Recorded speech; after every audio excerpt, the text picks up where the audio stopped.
You're listening to the Cyberwire Network, powered by N2K.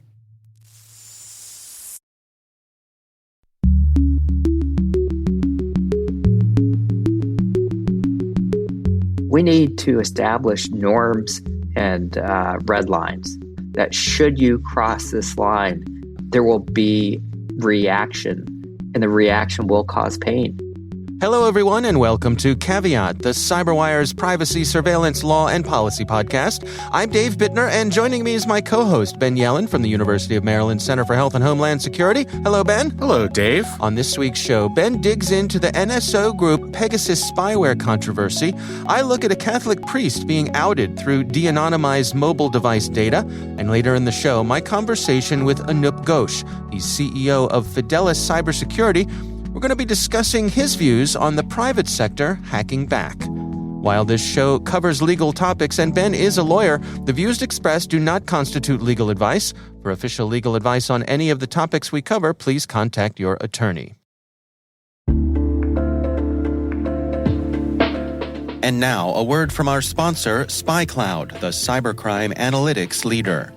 SpyCloud disrupts cybercrime by telling you what criminals know about your business and your customers, so you can take action to prevent ransomware, session hijacking, account takeover, and online fraud. SpyCloud constantly recaptures and analyzes new data from the criminal underground, including credentials, session cookies, and PII siphoned from malware-infected devices. With knowledge of the specific exposed data criminals have in hand from InfoStealer malware on managed and unmanaged devices, security teams can respond with a more efficient and effective process called post-infection remediation that fits seamlessly into existing incident response frameworks. Get SpyCloud's post-infection remediation guide outlining the 7 steps for preventing a malware infection from becoming a full-blown ransomware incident. Visit spycloud.com/cyberwire. That's spycloud.com/cyberwire. And we thank SpyCloud for sponsoring our show.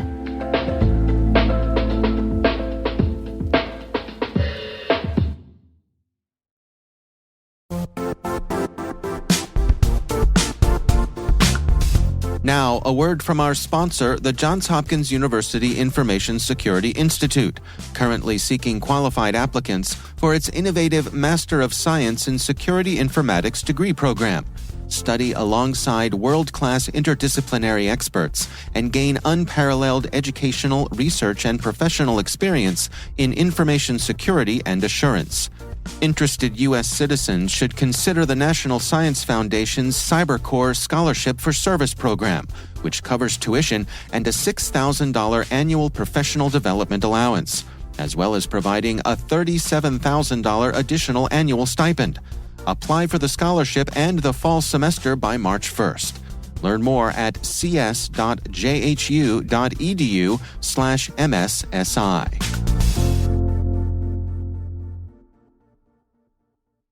All right, Ben, boy, we got a lot of big stories this week. Yes, we do. So let's jump right into it. Why don't you start things off for us? So I'm going to start with the big one. And ever since this was released, we actually have some Caveat fans out there who have contacted me via social media saying, you got to talk about this. So we are fulfilling their wishes.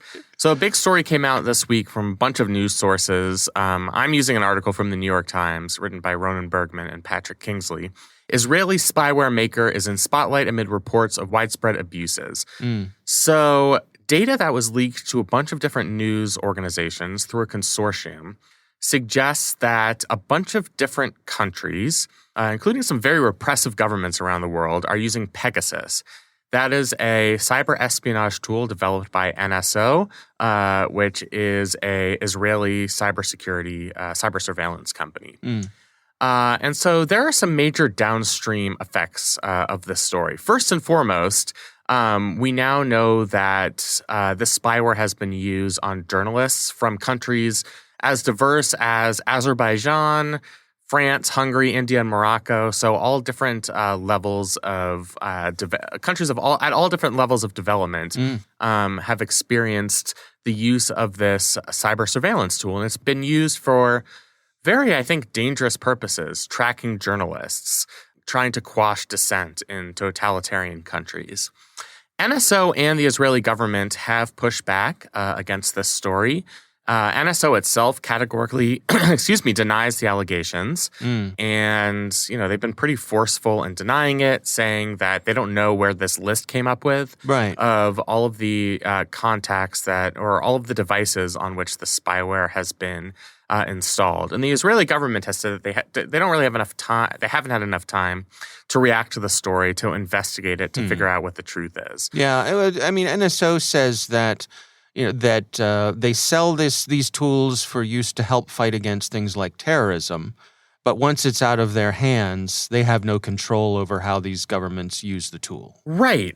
That's what they all say. And I completely understand that perspective. I mean, I think there is a place for cyber espionage when we're talking about terrorist surveillance. Right. But what this article notes is it's going to have second-order effects on some very important things like what we consider in the United States to be First Amendment rights, free speech, freedom of association. The concern here is that because this technology is so good, because Pegasus, the system, is so successful, it's going to have a chilling effect on First Amendment protected activities. So journalist communications with sources, activist communications with one another. We might get into an area where, because people know that this technology is so powerful and that it can break even the most stringent encryption systems, that it might be dangerous to engage in these communications, and that can be unduly repressive. And this isn't just happening in the Saudi Arabias of the world. It's happening in Western democracies as well. So I think that's where you have the area of concern. The other angle that I think is interesting is the iPhone angle. So iPhone, with this, obviously with the support of Apple, the makers of iPhone have claimed that they have the most stringent security features on the market. That's how they advertise themselves. Right. It's they lead with privacy as in a lot of their advertising campaigns. Absolutely.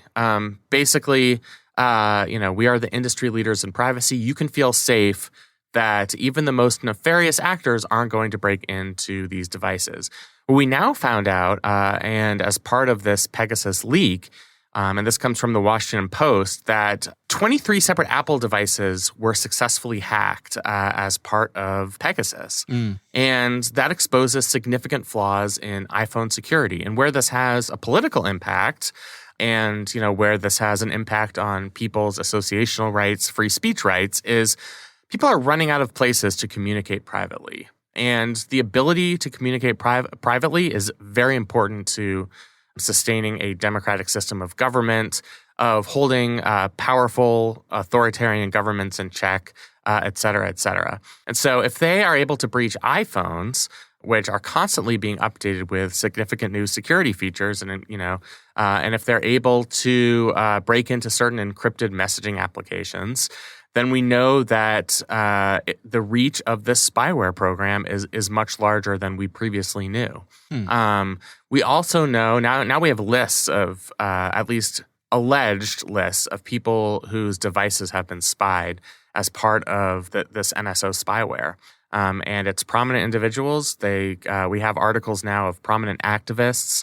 We have this example in the Washington Post of an iPhone of the French wife of a political activist jailed in Morocco, whose device was breached by this spyware. And, that's obviously going to have a deterrent effect on the ability to free her activist husband, who's jailed in Morocco. So I think this does have dangerous downstream effects. I think that's why the story is spreading so widely. It's why there's a big pushback. I think it's something that we're going to be talking about for a long time. The U.S. has a list of nations that you're not allowed to do business with, right? The things you're not allowed to export to certain places. Yes. North Korea. Yeah, exactly. Why does Israel allow this? Why open themselves up to this headache? So, there are a number of reasons, and some of them are potentially we could be stepping on a couple of landmines here. Israel is known for being an industry leader among countries, particularly Western democracies, in developing security technology. Right. And that's by necessity because they have to be so careful about their own security. Right. The neighborhood in which they live. They are surrounded by hostile nations. Right. So they have to do a good job. Yeah. They are forced to develop this type of advanced technology, and it ends up that in developing it, they've created a huge asset for their country, their economy, and their political economy. I mean, the services that they develop are very valuable, not just to authoritarian governments, but to governments all over the world who want to track things like terrorism, drug trafficking, narcotics, etc. Mm-hmm. So, I think you can understand why Israel would want to sell this product. I mean, it's a valuable export. Until this story came out and other stories like it, you didn't have the sort of blowback that you get for the fact that this spyware was used for really disturbing purposes. Mm-hmm. So you can see why they would want to sell it in the first place. I think, now that both NSO and the Israeli government, Israeli Defense Forces, are being subject to blowback from this article, maybe there might be some sort of change in their posture about how widely they want to sell these products, lest they be held responsible, at least in the court of public opinion. Mm-hmm. And I think that's a really interesting question. Yeah, absolutely. All nations do espionage, but I guess is that different from selling this tool? I don't know. I'm of two minds of this. As I guess you could hear in my voice that on the one hand, it is a legitimate tool. Like you could see it being used to help stop things like terrorism. Sure. But at the same time, if you're selling it to certain regimes, how can you, with a straight face, say, it's like that scene from Casablanca. We're shocked to find that there's gambling in this establishment. Yeah. Like if you're selling it to certain regimes, how can you say with a straight face that you expect they're not going to use it for these sorts of things? Yeah. One thing that's interesting is you have these two extremes. You have the clearly justified use, rooting out terrorism. Then you have the clearly nefarious use, which is cracking down on political dissent, spying on journalists, etc. Mm-hmm. The thing that's kind of interesting to me is you have these middle-of-the-road scenarios where countries are using Pegasus for not, things that are necessarily morally abhorrent, but are just kind of questionable. They talk about how, in this New York Times article, Pegasus was deployed in Mexico in 2017 against policymakers and nutrition activists in the country who are pushing for a soda tax in a country that has serious health problems, sort of the original Mike Bloomberg proposal in New York City, where if you tax soda, you can cut down on some public health problems related to obesity. Right. Is that as disturbing as cracking down on political dissidents and activists? No, but it doesn't seem to me to be a legitimate use of cyber espionage. Right.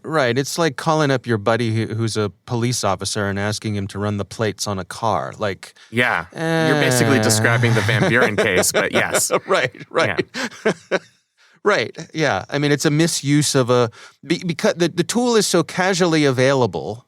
Right, there aren't guardrails on its use, so the folks who have access to it, if no one's looking over their shoulder and tracking, what is it being used for, it's very easy for them to use it willy-nilly, and then we have a problem. Right. Yeah. Exactly. This wouldn't be as much of a problem if Pegasus wasn't effective. It is effective. Mm-hmm. That's why countries keep purchasing it and keep using it. Right. And they're going to keep purchasing it and keep using it unless there are tangible consequences. Now, this is the first step in getting us to those tangible consequences. Now that we have this expose that was sent to a media consortium, mm-hmm. I'm wondering if this will inspire any countries in the short term to say, we're not going to purchase this type of spyware from NSO. We're not going to purchase Pegasus anymore. Yeah. To my mind, we haven't really seen that yet. I think countries are kind of hoping this will blow over because, why lose this extremely effective tool if we don't have to? Right. Just let's keep it more quiet. Exactly. Yeah. No. Yeah, boy, interesting. I guess a bit of a bombshell story when this was posted recently. Yeah, it was something that really hit my inbox this weekend as a lot of people were interested in it and kind of shocked by it. I mean, none other than Edward Snowden himself said on Twitter that this is going to be the biggest story of the year. Okay. I don't know if I'd go that far, but it's a big story. The year's it's a only really half important over, story. Ben. There's Exactly. There's plenty of time for more. Uh-oh.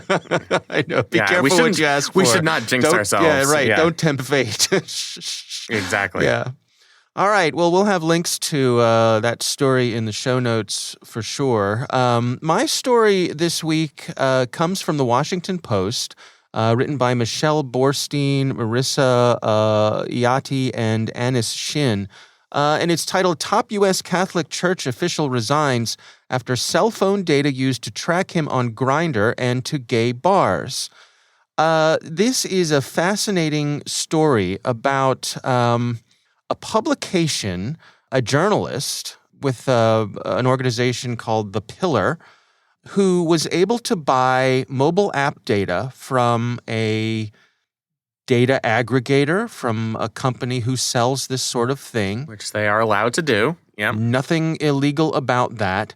And then went through the process of de-anonymizing that data. And through that process, basically outed a Catholic priest who had been using the hookup app Grindr. And evidently, allegedly, this priest was also visiting gay bars.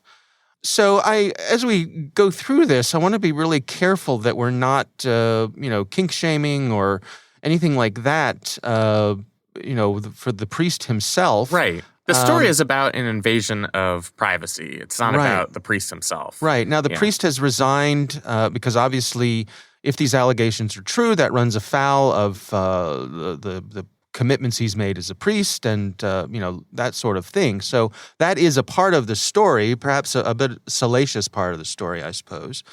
But what I'm really interested here is the de-anonymization angle. You and I have talked about, if I have a set of anonymized data and I say, show me all the data points that are Ben's house, and then also the ones that are where Ben works. Well, guess whose data I have? Yeah. That's pretty easy investigative work. Yeah, you don't have to be a well-trained detective to draw some connections just by correlating where someone sleeps. So show me where this device is pinging its cell phone tower, in the middle of the night. So I know where that person sleeps. Chances are that's their house. And then where they go every day, chances are that's their office. There's going to be a very small set of people who align to both of those data points. And from there, Bob's your uncle, right? I mean, you have basically you're able to track someone's comings and goings pretty reliably. And that evidently is what this reporter did. Right. So the thing about de-anonymizing data is, in the vast majority of cases, nobody has enough of an incentive to really spend the time to track somebody down. You kind of have to be motivated to do it. If you are motivated to do it, what this story indicates is that the data is out there. If you have any sort of device, you are being tracked unless you turn off your location services. Right. And if somebody is willing enough and has, the ability to devote their own resources, time and money to de-anonymizing that data, that's going to happen, and there's nothing that the legal system at this point can really do to stop it. There are no federal laws against selling this anonymized data or banning anonymized data collection. And the state laws that exist aren't very robust, and they're generally geared towards specific scenarios like cyber stalking. So they're not about things like this, which wouldn't actually implicate anybody in a crime. It's about personally embarrassing this priest and causing him to have to resign from his work. So I think the lesson here, unfortunately, is that unless you really make an effort to keep your own movements and your own activities anonymous, and it has to be a pretty robust effort, you are going to be subjected to the whims of the surveillance state, and there's very little that the legal system is going to do to protect you. Well, and I mean, that's the ball game, isn't it? I mean, it seems to me like we're at a point now where if you want to participate in the world, if you want to have a mobile device, this is happening. If you're Yeah. using any apps, again, an app like Grindr, where you would think that anonymity would be a very important, a key element that they would align themselves with. The fact that they are selling anonymized data, to me, is troubling. But again, I guess they're under the by saying it's anonymized, that allows them to say there's no problem here, right? Because Right, you're and not that's able what to- Grindr said. Essentially, is the story itself is homophobic, Right. And they said, the data described in it can't be publicly accessed. That's technically true. Mm-hmm. But I think the point this article makes, and the point we're trying to make, is that if somebody is determined enough, you can get answers from the anonymized data about an individual person. That person can be tracked down. We don't know exactly how that happened in the circumstances here, but it can happen and it will happen. So, it's just... it's funny. They at the end of this article, they mention what we talked about in our previous story, that Israeli military-grade spyware was leased to governments for tracking terrorists and criminals and human rights activists. So, I think you can fit this story into the broader theme of we're all being watched. Yeah. Not in a way, to sound conspiratorial, but in a way, that whether it's the private sector or the public sector, unless you are extremely careful and extremely diligent about, protecting your own anonymity and privacy, information on you is going to be out there if you have a device. It's being collected. It is. You cannot stop it. Yeah, which is, kind of chilling, especially for people like the gentleman in this story who, wanted to keep this part of his life private, Right. and wasn't able to. Right. And that's kind of a pitfall of the digital age. Mm-hmm. Mm-hmm. And also, the fact that this journalist was able to do this, and presumably not at great expense. Not at, I don't know the amount of effort that went into reporting this story, gathering this data, so on and so forth. But I guess where I'm going with this is, I wonder, is this going to become standard operating procedure for everyone gathering information on a political rival?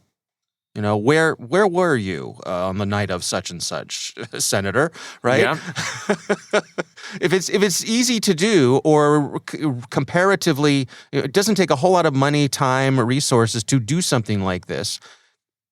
Is that the point where we get attention of policymakers? Right? Once their private affairs Yes. have been uncovered? Yes. Possibly. I mean, maybe that's the way you get a federal law passed. It reminds me of the story back in the 80s when a Democratic senator who was running for president, Gary Hart, there were rumors of extramarital affairs. Right. And he was like, follow me around. I got nothing to hide. They did. And they followed him around. Turns out he had stuff to hide. He had stuff to hide. Yeah. But at that point, you actually had to put people on it. Right. You actually had to tail him and follow Right. him in a car and go to the house where he was having extramarital affairs. Yeah. Now we're realizing from this story and so many other stories, it doesn't take that extensive of an investigation if you are, motivated enough to do it, to get private information on people. So yeah, I mean, we really might start seeing more frequently in political advertising, on the night of this disaster, such and such candidate had dinner at Applebee's. Clearly, he doesn't understand the severity of the event or something like that. Yeah, and in a case like this, where this Monsignor's career is ruined basically through guilt by association. Yeah. Right? Yeah, I mean, that's the tragic part of this story. Yeah. There is a real human element to it. I think the lesson for the rest of us is we have to be extremely diligent. If this is something that you're interested in, some people just don't care about it, and that's fine. But if you do care about the fact that you are being tracked, you cannot be passive about it. You really have to be active in confronting that information. Yeah. All right. Well, we will have a link to that in the show notes, of course. If you have a question for us, we would love to hear from you. We have a call-in number. It's 410-618-3720. You can also write us at caveat@thecyberwire.com.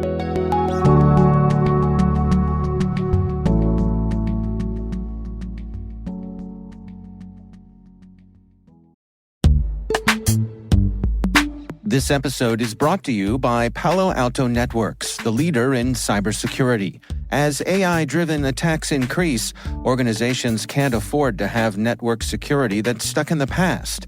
Discover how Palo Alto Networks can help you predict what's coming and proactively secure against it with a zero-trust, AI-powered network security platform built to secure whatever, whenever, wherever. To learn more, visit paloaltonetworks.com/network security platform.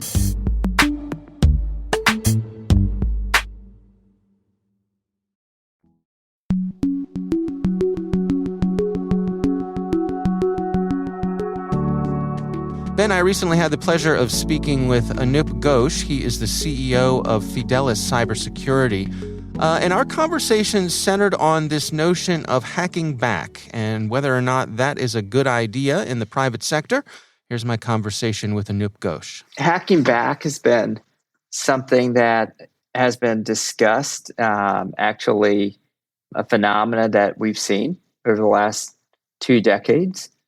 There have been some serious groups that have studied it as a matter of policy and feasibility. And, at least in my 2 decades of being in security circles, I guess it's more than that now, every serious study I have seen has concluded this is a bad idea, primarily because attribution of attacks is very hard. Also, oftentimes, attackers use public infrastructure.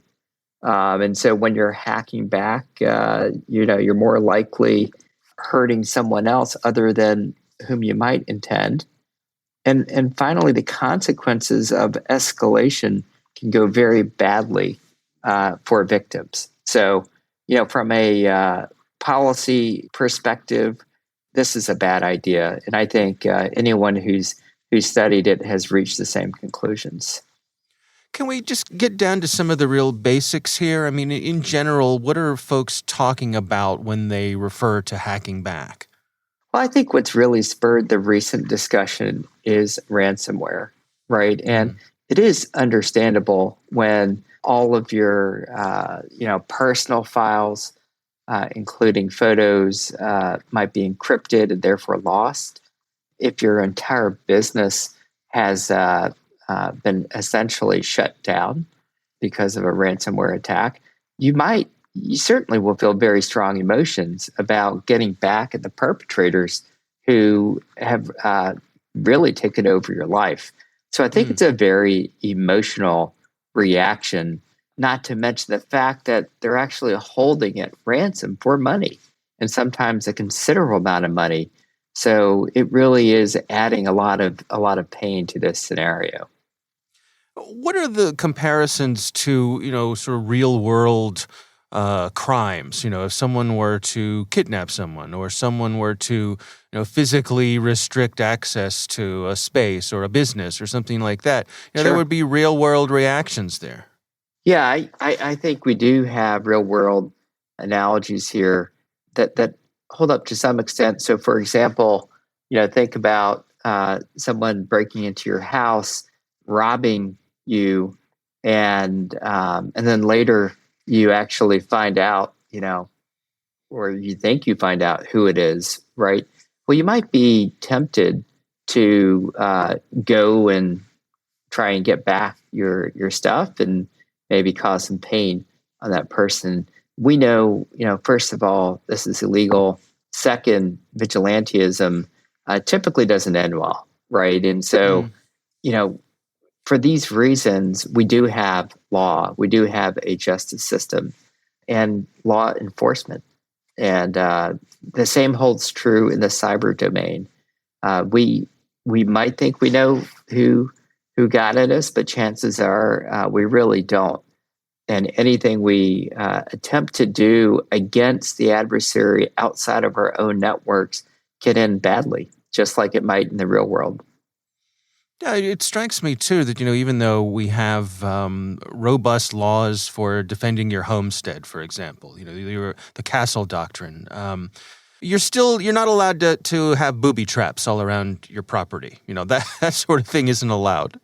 Well, I think you bring up a really interesting point, which is you are allowed to defend your property, right? In many states, what is it, stand my ground kind of laws, the castle doctrine, as you mentioned. And that's that actually does create a guide, I think, in the security profession that you are allowed to defend your network, right? And if you do encounter an adversary on your network, you are allowed to engage and counter that adversary. And actually, that's a discussion we should be having, in my mind, is not the hack back. It's the detect, respond, counter your adversary on your network. And you are allowed to do that by law. So, and there are different levels of detection and response you can take. Active defense is something that is getting more fluency now in security circles as a philosophy, as a doctrine, if you will. What about the folks who are frustrated that, for example, they say the federal government isn't doing enough to defend us against these ransomware operators, for example? They're coming from foreign countries where they're not being pursued by the government and law enforcement in their own countries. And they say, if this, again, if a foreign army came to the U.S. and shut down my business, there'd be a strong reaction from U.S. law enforcement and our military. We're not seeing that happen in the cyber domain, and so people are frustrated at that. Yeah, and the frustration is understandable, especially if it's you, right, who ends up being the victim, right? Yeah. And so, yeah, I think it is important that we speak up, we hold our representatives accountable for deterrence and action. And the truth is, the U.S. government does have a lot of power to, either strike back or cause uncomfortable pain to sponsors of these attacks. The challenge, however, is probably not going to be on a timeline that satisfies our immediate need for justice, if you will, right? And the government can leverage a lot more authorities than private individuals or companies can, and in ways that perhaps we wouldn't even think about. So, for example, and this isn't theoretical, we've seen this happen time and again. Economic trade, of course, is one means of us holding people accountable. Sanctions not only against countries but also individuals can create a lot of pain for actors, and these are sort of on the diplomatic side. The law enforcement side, we've seen a lot of takedowns of infrastructure, right? Botnet infrastructure, but also takedowns of individuals. The use of sealed indictments has been a powerful weapon in being able to round up perpetrators that have crossed outside the boundaries of their protection, right? And so this has turned out to be fairly effective, and the U.S. government has far better attribution capabilities through its intelligence agencies than any individual or private company can. So we've seen it happen before in the Obama administration. Even at the most senior levels, when President Obama met with China's premier, we saw dramatic action on that front. We've seen named indictments of Chinese PLA.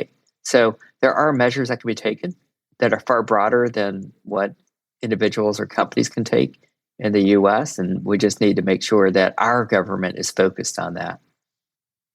Do you suppose there might be a communications gap here? Because as you and I have been talking about, I think there is that powerful emotional component, and I think sometimes people feel as though they're not being heard, that they're not seeing a direct and immediate response, and perhaps if there was a way for law enforcement to say, "Look, we hear you, we see what's going on, we're working on it, and trust us, that things are being done, even though they might not seem, evident or immediate." Yeah, and I don't think you'll really be able to build that trust until we see better results. So, for example, an individual's business or machine being held ransom is not going to get the attention of the FBI, right? But a critical infrastructure that, like Colonial Pipeline, that ends up causing gas lines throughout the East Coast in the summer, that's going to cause a lot of pain for politicians, for the president in particular, right? It's one of those weird things that people watch, which is how much do I pay for gas, right? Right. And, it was interesting. During that same week, the White House had released its executive order, which was more, I think, esoteric, and people in security circles and certainly federal security circles paid attention to that while the rest of the nation did not.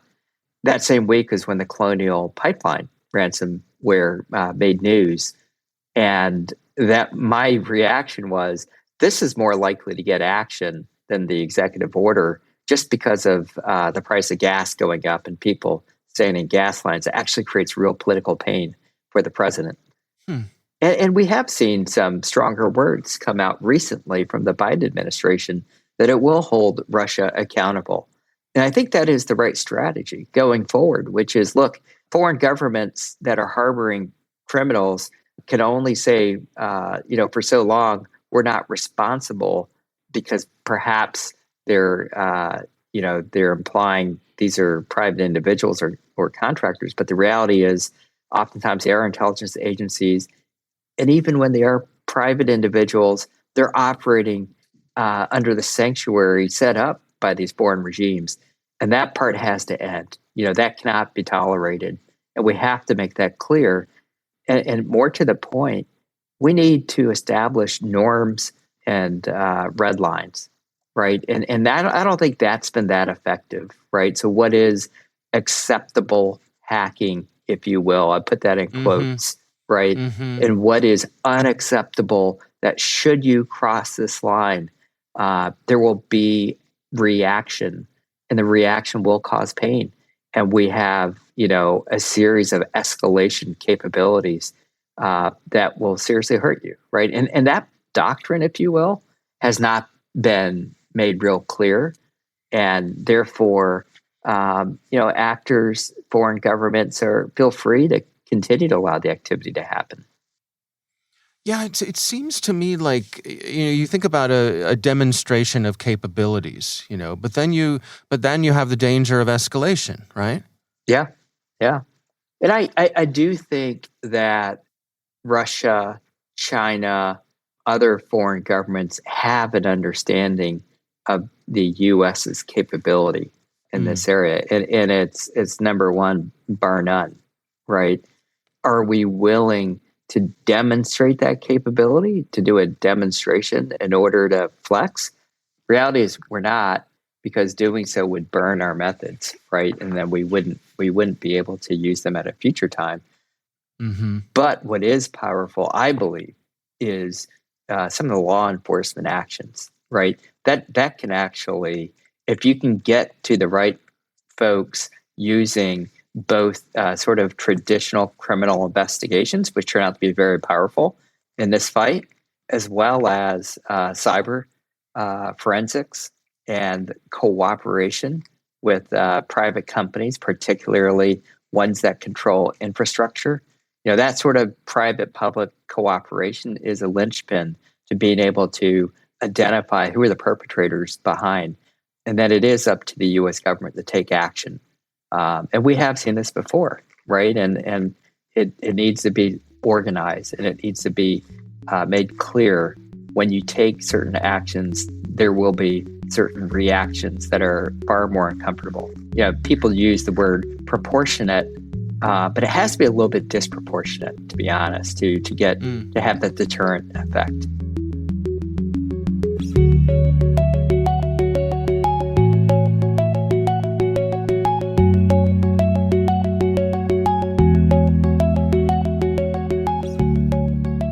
All right, Ben, what do you think? It's really interesting to talk about the analogs in the non-digital world, because I think oftentimes the reaction is, all right, well, if somebody, attacks me, I'm going to defend myself. That's not really what the analog is. Hacking back is not simply defending yourself. It as the interviewee said, it's not a simple castle doctrine thing where you come into my network, I will destroy you. Right. Instead, you come into my house, I'm going to go to your house. Go to your house burn it down. Exactly. In case you haven't heard, that's illegal vigilantism. Right. Yeah, and that's why hacking back is a bad idea, which seemed to be the general theme of the interview and my perspective as well. Yeah, absolutely. I do have a follow-up conversation with him that's going to air over on the Cyberwire where we talk about this notion of active defense within your network, sort of a middle ground. So if it's a topic you're interested in, that'll be running, I think in the next week or so over on the Cyberwire. Do a search for Anup or Fidelis Cybersecurity and you'll find it. It's a sort of an interesting part two to this conversation. And of course, we want to thank him for joining us. That is our show. We want to thank all of you for listening. The Caveat podcast is proudly produced in Maryland at the startup studios of Data Tribe, where they're co-building the next generation of cybersecurity teams and technologies. Our senior producer is Jennifer Iben. Our executive editor is Peter Kilpe. I'm Dave Bittner. And I'm Ben Yellen. Thanks for listening.